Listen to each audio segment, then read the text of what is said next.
Hey, how's it going, everybody? My name is Jeremiah Nickel, aka JT Nickel on Reddit, Jeremiah Nickel on YouTube, at Pro DJ Casey on Twitter. Um, cool little thing here with Gods Unchained just developed today. Some call it marketing. I think it's kind of exactly in their wheelhouse. It's a smart move from a marketing standpoint, but really, Gods Unchained direct competitor is stuff like Hearthstone. And part of the premise, the biggest premise of why we love the blockchain space is the ability to, at least for the most part, try to have a decentralized nature about conducting business and not interfering, third party and all that stuff. So what's kind of neat is today there was a tweet that came out from Blizzard Entertainment, and they have removed a Hong Kong Hearthstone player from his name is Blitzchung, from the Hearthstone Grandmasters. Apparently, this is a big-time dude in the Hearthstone world.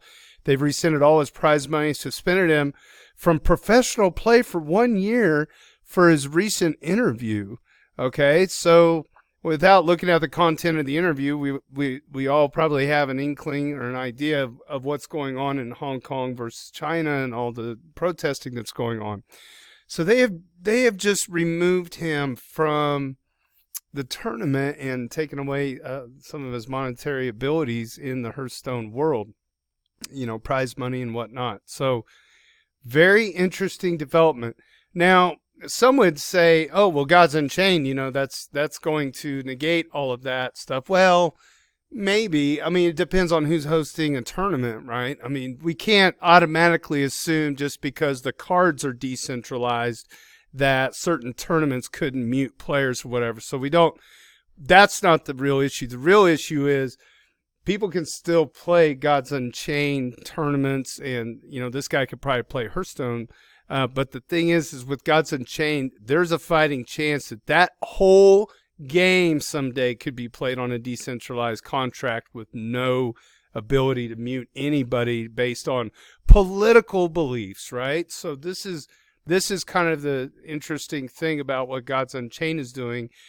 And now it's started to kind of catch a little bit of fire. So Gods Unchained Twitter handle put out this deal. Oh, I'm on the Eat Finance Twitter. I'm gonna go ahead and follow them. Why not?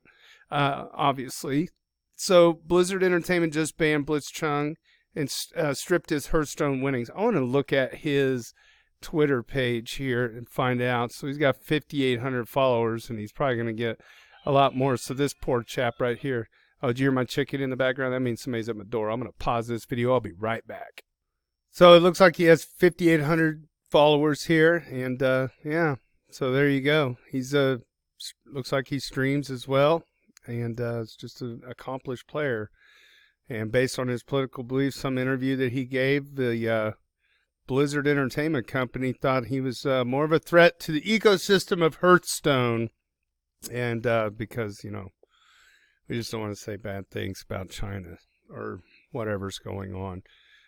What an unfortunate thing for that young man. And, at least in the Gods Unchained world, there's a lot more potential for that type of thing not to happen. And the other part about Gods Unchained, if you don't know much about Ethereum and the tokenization of items on this, these are provably rare cards. Okay, so when they are doled out, you have a wallet that sits on your browser that you hold your cards in, and that's then where you go into the game to play. You can earn cards. Eventually, you're going to trade them. You'll be able to sell them, buy, sell, trade, whatever you want to do. There's just an enormous amount of potential with a game like this because of the decentralized nature of it and all the other items that can go into it. And I don't want to get too far flung down the path, but this is a perfect use case of blockchain technology. And eventually, if the game itself is hosted decentralized within smart contracts because Ethereum 2.0 scales correctly and everything like that, there's no way that like somebody could set up a tournament in a smart contract and players could join into the smart contract and play, and then the winnings are just automatically doled out to the winner, period. there's no third-party interference of that prize pool. Does that make sense?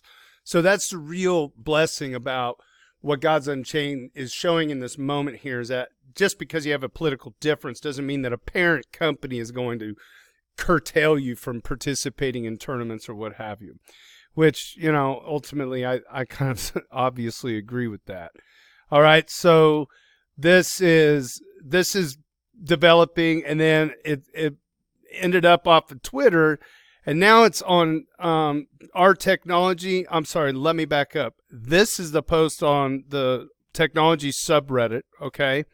Within this, we have a comment by Louis Caravan here, who has 3,000 whatever points here. This is climbing up on the Our Technology page as a comment underneath all these other comments here, but it's climbing up, and I want to bring attention to this because this has a lot of stuff in it that is about God's Unchained. It involves this Twitter thread here. Somebody gilded it, as you can see. And then, let me see. The other thing was on our games. Look at this, 17.9 thousand, almost 18,000 on our games. I'm willing to bet this is on the front page, almost at the top. Yep. Okay. Oh, it's the top comment on our games, which has, looks like 2 million members.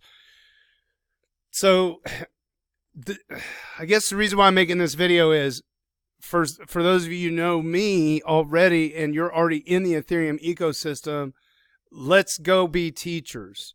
Go into those threads and be teachers. I'm not saying brigade them, but I am saying if you see somebody that's completely new and doesn't understand anything, go be a teacher and try to walk them through and help them out. Because I think once they kind of see what it's about, they're like, oh, well, this is definitely what I've been waiting for, right? And it's just kind of a no-brainer. It's just incredible to me how much fire got lit up under that tweet, but it makes sense. It's kind of the perfect storm, right? It's Hong Kong, it's protest, it's censorship, and it's gaming, okay? And it's Blizzard Entertainment. And God's Unchained has been cranking hard 24/7 on this incredible system that they've developed, and I can't wait to see what comes of this, because this is the kind of stuff of mainstream adoption, you know, people are wanting. And you know, I'm obviously a longtime fan of God's Unchained, over a year now, and I'm not even really a player. That's the crazy thing, but I have invested in it, and I really love what they're doing. But I just want everybody to go be teachers. Getting this stuff to the front of the ETH Finance sub is wonderful also. But now we need to dig in and help be teachers, because there's a lot of people that are going to go diving into those threads and give a lot of misinformation, like butt coiners out there. And I don't know. I think this is kind of a good moment for everybody. If you got a little extra time and you have at least an idea, even if you just know the 50,000 foot view of what Ethereum is doing, even if you're not a God's Unchained holder, it would be a good idea to like kind of take people by the hand if they get knocked down by some, you know, God forbid, XRP army types or whatever. So anyway, that's all I got. I'm captivated by that whole thing today, and I haven't had much time to go in and do anything with it, but I just want to make a video and just try to make people aware. If you're traveling to those subs, like I said, just be a good teacher. We don't need brigades and all that stuff. That'll get you in trouble. Don't do that. Okay. But go in there, and if you find people that just are like, what is this and how do I do this or that, just give them basic information and point them in the right direction. You know, insert rabbit hole here. All right. Yeah, it's going to be cool. That's neat. I'm curious. I'm curious how much attention the God's Unchained team can get out of this moving forward. And because it is the big story about censorship, but there's also the second story about being competitive in the space. And I think the marketing team did a great job with that tweet. And so there you have it. There you go. Hats off to the God's Unchained team. There you go. Cheers. Big hugs from Kansas City. And hope you guys in Osaka, Japan are having fun at DevCon 5.